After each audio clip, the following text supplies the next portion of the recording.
Isa rin po yan. Si Karen ako at si Banda. Ito napanood kita eh. Ay, talaga? Balita eh. Thank you thank you, thank you. Okay, hi Oliver, si Karen ako. God bless you. Kasi ito yung pangunahing kailangan ng mga mahihirap. Kaya hindi talaga ako nagpapawala. Every time na umalis kami, magdadala ako 4-5 para sa mga lolo't lola na walang bigas. Mga lolo't lola kasi wala nang kakayahan maghanap buhay.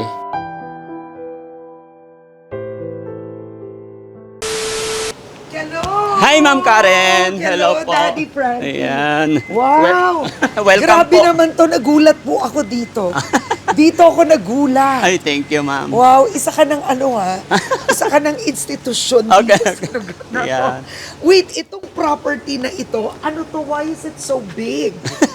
Bali, Ma'am, nabilit ko to noon pa. And then, nung nag-charity tayo, naisipan kong gumawa ng ganito. Oo. Pasok muna tayo mo para Gaano hindi kami... kalaki ba ang lupang to? Itong lahat I na think, ito. 2 hectares? 2 hectares. Yes po. Pero a little bit portion lang yung pinapadiran ko Oo. para hindi ko naman napadiran lahat. I see. Oo. So, etong lugar na ito, what is this? Eto, parang Yes. tirahan ng mga nare-rescue namin. Ay, hello! Isa rin po yan. Si Karen ako at si Banda. Ito napanood kita eh. Ay, talaga? Balita eh. Thank you thank you, thank you. So, bakit yun ni-rescue si Banda? Si Bandam naman, hindi man na-rescue yan. Kusang pumunta sa bahay ko sa Makati. O yun, tinanggap ko siya kasi sabi niya wala siyang pamilya. Hanos po siya, no read, no write po yan. Really? Yes. Hindi ka ba nakapag-aral, Banda? Okay. Hindi. Wala pang putik-putik eh. Kahit grade 1, hindi ka pinapasok ng magulang mo noon. Hindi rin. Pero paano mo nahanap si Daddy Frankie? Dati, lalakad akong Malating Makati. Inanap ko bahay nito. Wow, so Nanonood din siya. Pero palaboy siya noon. Yes. Nanonood siya, tapos hinanap. Hinanap niya. So parang inadapt mo na. Hindi Yes. naman formally, pero nandito na Opo. siya. Pero minsan umaalis din siya. Pag na-board siya, aalis siya for 5 days. After that, babalik ulit. Hinahayaan ko lang siya. Wow. Hello. Okay, iba, kakaiba yun Ayan. Pasok Grabe tayo, ka ma'am. rin. So, ang may TV sila. Yes po. May TV sila dito and they have an open kitchen. Yeah. So, sino nagluluto, Daddy? Meron kaming kasama. Yes po. At sinisweldohan mo yun? Yes po. Grabe naman dito. Baka mamaya pagdatingan po lahat dito. So, eto lahat sila kumakain Yes po. together. Sabay-sabay sila dito. Oo. Yun. Parang one big family kami. Yes. Meron ka bang mga patakaran? Yes po. Ano yung mga kunyari? sa mga na-rescue namin, once na pumasok na sila rito, bawal magyosi, bawal mag-inom. Yun Okay. po. Pero welcome yung family nila. Oo. So, bawal yosi, bawal inom. Pero let's say breakfast, lunch, dinner. 3 times yun dito. Yes po. At they have to eat ba together? Yes po. Okay. Pero may time na yung isa kasi hindi pare-pares ang attitude nila. Pero pag nandito ako, minimake sure ko na sabay-sabay sila. Pero pag Oo. wala ako, minsan busog pa ako, sabi ng isa. So, iniintindi natin sila. Oo. Kasi hindi pare-pares ang mood nila minsan eh. Okay. Okay, pasok tayo. Grabe, okay. Oo. Ayan, andito yung mga kasama namin. Ay, hello! Si Kuya Oliver. Hi, hello po! Si Kuya Junjun. Medyo madamot magsalita, lalo na pag bagong kita niya. Oh, Ay, Kuya Oliver, say hi to Ma'am Karen. Si Oliver naman, na-rescue niyo. Hindi naman po. Inilapit siya sa akin ng pamilya niya kasi hindi nila kayang alagaan, hindi nila Oo. kayang igamon. Actually, ikinulong nila yan for 20 years. Oh, why? Nag-viral po sa akin yan, ma'am, kasi talagang nakakaawa. Tsaka, Pero bakit siya kinulong? sabi ng mga kapatid, hindi nila kayang isustain yung gamot niya. Kaya yun, nung tinulungan ko siya, awa ng Diyos sa gabay at tulong ng ating Panginoon. Kasi dati talaga, hindi Yes. nakakalakad yan. Oo. Tapos yung hair niya sobra. Yeah. Pasintabi sa mga kumakain. Talagang naliligo siya sa sarili niyang dumi. Can I Okay. shake your hand? Pwede daw makipagkamay. Okay lang ba? Tayo ka. Okay lang naman. Yes. Ako nga pa si ni Oliver. Okay, hi Oliver. Si Karen ako. God bless you. Tapos ito si Sir, wag na natin, okay Opo. lang. So ito si Sir, na-rescue mo Yes po, recently. yan. Walang ano yan, walang family yan. Oo. Until now, hinahanap pa namin. Yung family. Yes po. Oo. And then, si teacher. Hello. Hello. So you have a mix of men and women. Opo, hindi, nakahiwalay ang higaan nila. Hiwalay. So Opo. parang nagiging talagang it's a home. Yes po. Parang may community na dito. Hello. Hi. Ma'am Mary Jane. Mary Jane. Ay, oh yes, tama. Ako si Karen. Mary Jane. Hello. I thank you. Thank you. So, ito yung pinagdidibatihan. Yes po. Sa online. Hello. How are you? How are you? So, ano yung kwento naman si Mary Jane? Paano napunta rin? Si Mary Jane, licensed teacher yan. Oh, licensed teacher si Mary Jane. Yes po. And then, Stress po kasi ako. Galing po ako ng call center. oh, teka lang. Okay. Sa Pasay po. So, dati kang teacher, tapos, Tapos po, na-stress po ako. Na-depress po. Kasi bago po ako nagturo, nag-work pa po ako sa call center. Hindi ko po yung panggawing trabaho. Yan po. wala ka bang pamilya? Yung trigger. Meron po akong pamilya. Okay, ba't ka napunta dito? Yun, si Daddy Frankie po ang tumulong sa akin po Okay. na mapagaling. Pero may anak ka ba? Wala po. Wala kang anak. Oo. Opo. Pero saan ka nakatira? Outpatient po ako. I see. Oo. Dumadalo lang po ako dito. I see. Taga Pangasinan ka. Opo, from time to time. Ah. How nice. So dumadalaw ka, umuwi ka sa inyo. Opo. Wow. So magtuturo ka ba ulit? Opo. Pagka magaling na po. So pag ganun, Daddy Frankie, anong tulong ginagawa mo? Like, nung lumapit si Mary Jane sa'yo, what did you do? Lumapit sa akin actually, ang lumapit, nag-message sa amin dito, si Vice Mayor eh. Ay, wow, yung Vice Mayor na Yes nagme-message. po, Vice Mayor namin ang nag-ask lang ng help kung pwedeng tulungan. And then pinuntahan namin sa bahay. So let's say si Mary Jane, she needed help. Do you bring them right away to a psychiatrist? What do you do? Yes po, kailangan dalhin agad sa doktor. And then, pero kakausapin muna namin ng mga magulang para malayo tayo sa kapahamakan. Oo. Kasi hindi natin alam yung pwedeng mangyari bago namin talaga inuuwi or kinukuha diretso dito. Kailangan na ipag-usap muna kami sa mga magulang niya. Yes. Yes. So, sino nagsasabi if a person is already well? Sino yun? Mayroon akong may family doctors din kami Oo. na talagang magsasabi rin sa akin kung talagang okay na siya. Si Mary Jane, anong diagnosis na yun? Ano siya? Ano yung diagnose sa'yo, be? Ang mga ininom ko pong gamot, bipolar Bipolar, disorder yes. Pero ang sabi ba ng doktor, okay ka na? Are you getting better? po. Opo. Oo. Nag-improve na daw po ako. Do you want to teach again? Yes po. Tapos every 2 months na po ang check-up ko. Dati po every month. I see. Okay. Yan. Wow. Yan po siguro improvement kasi hindi na po every month na. So, how are you feeling now? Anong nagbago sa pakiramdam mo? Medyo nagiging okay na po ako. Ayun po. Tahimik, payapan na rin po yung isip ko. Ganun po. Dati ba ano ang nasa isipan mo? Medyo magulo po. Dati po tinatali po nila ako. Pag hindi po ako gumalaga at manakit. Oo. Kayo nagtatali? Hindi, ma'am. Actually, nung dumating ako sa bahay nila, awang-awa ako Sila? sa kanya, yung magulang niya. Kaya, Tinatali ka nila noon. kaya nung pinuntahan ko, ma'am, pinatanggal ko yung tali. Oo. Kinausap ko yung parents niya. Yun, awa ng Diyos, eto na siya. Pero ganun rin kasi medyo kulang sa information, no? Opo. Pag hindi makontrola ang isang tao, lalo na sa probinsya nangyayari, yun yung tinatali o kinakadena, and that's not the way. Yes. Yeah. Actually, ang katwiran ng mga magulang minsan, kaysa lumayo, mawala. Oo. Kasi hindi talaga nila makontrol. Yun naman, they mean well, but they don't know what to do. Yes. Pero kasi sa akin dito, walang nangyaring itinali or what eh. Oo. Pagdating dito, kinakausap namin sila ng maayos, pinapakain, tinitreat sila as a normal. Alam natin yung kanilang problema, so tayo ang mag-adjust. Si JR, hi JR, saan mo nakilala? Sa Bulacan yan, inilapit lang din sa sa amin yan. Pero hinahanap namin ng pamilya niyan. Bali, dalawa yung ano namin dito na walang pamilya. Oo. Ito si JR and then si Kuya Junjun. Pag ganun, alimbawa walang pamilya,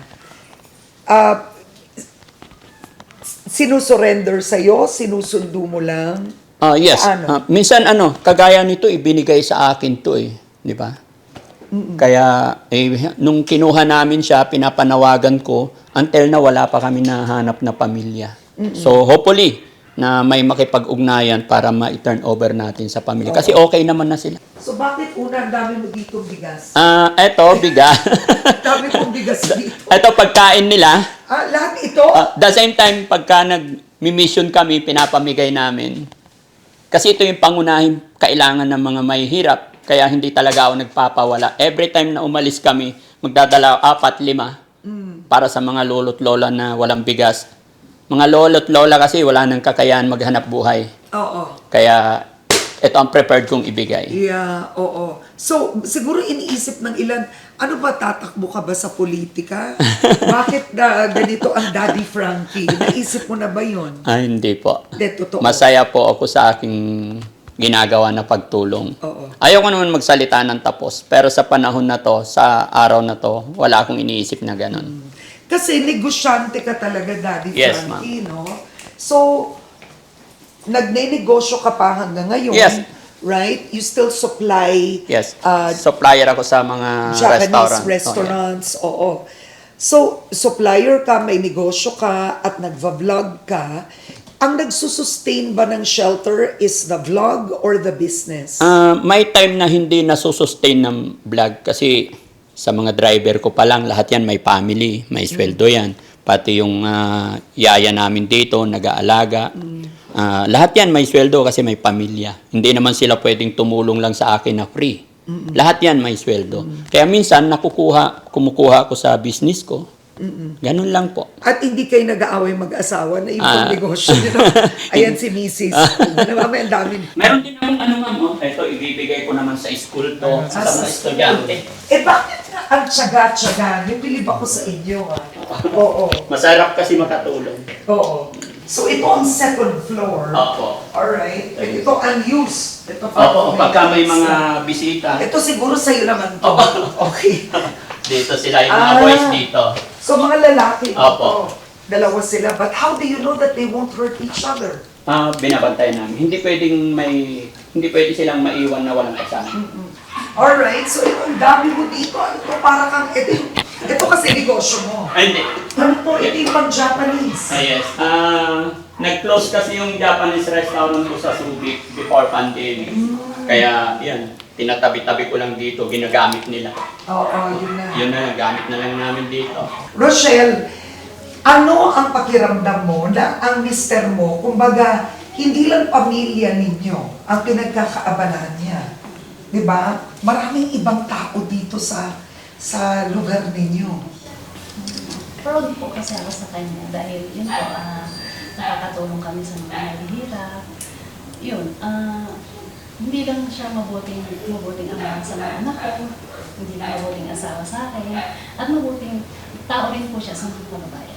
Pero nagkaroon ba ng pagkakataon na kinabahan ka din, natakot ka? Kasi at the end of the day, may mga tao dito na hindi nyo kakilala. Sa safety niya, safety mo. Yes po, may times po, pero alam ko naman kung kayang-kaya niyo po. Dati pa ba niyang ginagawa ito? Yes po, wala ko po kami sa social media, nagbibigay na po talaga siya. Oo. Pero ngayon, lumalaki na yung mga, like itong shelter, malaki to. Alam mo yun, maganda pa nga itong shelter na to compared sa ibang government shelter siguro, no? Bilang misis, nasabi mo ba, Daddy, grabe naman yung ginagastos natin. Pwedeng sa anak natin yan, sa pamilya natin. Hindi naman po, ano po kasi kung ano po yung gusto niya, sinusuportahan ko lang po siya. Kasi alam ko naman para sa mga kababayan natin. Yung sa mga anak naman po namin, meron naman po kami naka-separate doon. Oo. Nababasa mo for sure ang ilan na pinipray siya, may ilan rin binabash siya. Yes po. What do you think of that? How do you feel? Sa pinipray siya, I'm proud. Nagpapasalamat ako sa mga sumusuporta talaga sa kay Daddy Frankie at sa amin po sa team. Sa mga nagbabash naman po, actually hindi naman po namin sila pinapansin na kasi pagkakaroon lang ng malaking gulo eh. So sa amin, basta tuloy-tuloy lang po kami sa pagtulong. Yun po yung goal po na. Ito naman, mukha itong eskwelahan. Kala ko parang DepEd ba ito? Ito yung old house ko. Oo. Yeah. Pero para siyang di ba? O may mga, mag-hello ka na dyan, yung mga... Say Sila, hi. tatay. Yung tatay ko po. Ay, ito tatay niyo? Yes po. Ay, hello po, Manong. Hello, sir. Wow! So, proud ka ba sa anak niyo? Opo. Oh, at bakit ka proud sa anak niyo?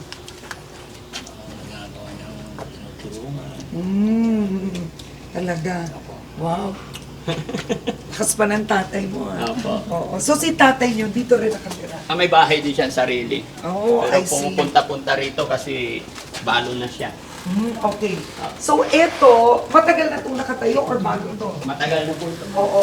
So, sino nakatira dito ngayon? Ito mga cameraman ko. Oo, yung mga staff editor. mo, oo, tao mo. Pero dati, Dati dito rin ako minsan umuwi. Pasok tayo mga. Okay. Para masilip niyo. Dito rin si Yaya. Katira. Grabe naman. So ngayon, wow. Ito Hello. yung mini kitchen namin. Oo. Hello. So dito rin siya nakatira. Ikaw ba nagluluto? Kasulong kasama ni Yaya yan. So ilan ba ang miyembro ng team mo, ng staff mo? Ilan yung team namin guys? Sampo. Sampo. Ayan na yung team. Diyos ko. Okay, oh. So 10 nakatira dito? Yes po. Okay. Alright. Pasok tayo. Pasensya na medyo. Wow! Bakit naman pasensya? Alam mo, Diyos ko, ang sosyal ng tirahan ko ng team niya. O, tinan mo naman to. Marami po sa ating mga kababayang Pilipino, they don't even live in a place like this. Oo. So, pero pinatayo niyo to para sa inyo naman. Opo, dati. Oo, bahay niyo to mag-asawa. Opo. Una, ito yung bahay niyo noon. Yes po. With your first wife. Yes po. I see. And did you have kids with your first Yes, wife? may Ilan? tatlo. Tatlo. And with... Dalawa po. Dalawa. So you have 5 kids Yes po. total. I see. So yung bago na yon para naman kay Mrs. Opo. Oo. So ito yung una nyo. Okay, Opo. sige. So yung mga gamit nila. Oo. Dito talaga nag-ano yung mga cameraman namin. Wow, ang laki rin ang overhead mo, Daddy Frankie. Ang overhead expenses mo. Yes. So isipin nyo, nakatira dito yung staff niya. Pwede mo naman to parenta. Hindi na po. Hindi na. Oo. Para komportable din sila, para pag off-duty sila, mapagpahinga sila ng maayos. Para magkaroon sila ng fresh mind pag naka-duty na. Parang ang mister mo, mahilig siya. Ang mister mo, mahilig siya na maraming taong kasama. Yes po, yun No. po talaga yung ano niya. Kasi friendly po siya eh. Oo, parang gano'n ang joy niya, no? You want to be around people, Yes. right? Masarap kasi maraming kaibigan. Oo. Para sa akin, kaibigan is kayamanan.